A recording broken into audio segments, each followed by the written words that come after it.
Andi Mahmud menegaskan jasa keamanan non-satpam yang masih digunakan beberapa perusahaan merupakan pelanggaran peraturan Kapolri nomor 24 tahun 2007. Menurutnya dalam draft peraturan tercantum dengan jelas bila satuan keamanan yang bekerja untuk menjaga keamanan perusahaan dalam bentuk apapun harus berada dalam satu wadah, yakni Abu Japi.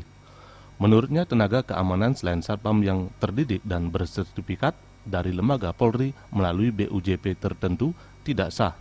Tenaga keamanan seperti itu menurutnya tidak lazim dan tidak boleh diterima lembaga pengguna jasa keamanan.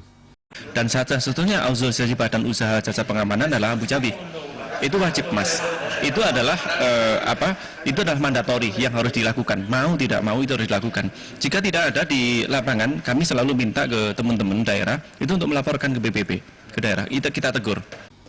Sementara Direktur Binmas Polda Bali Kombes I Gusti Putungurah Gunawan memaparkan untuk menjadi tenaga keamanan, satpam diakuinya memang harus bersertifikat, salah satunya yang bernaung di bawah lembaga asosiasi seperti Abu Japi.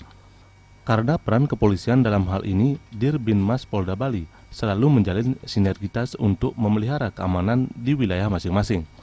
Terkait banyaknya tenaga keamanan non-satpam yang bekerja di beberapa perusahaan, pihaknya mengharapkan oknum tersebut agar menjadi satu wadah sehingga kepolisian selalu bisa bersinergi dalam koordinasi terkait sektor keamanan di Bali. Sehingga nanti orang-orang ini kita didik, ya kan?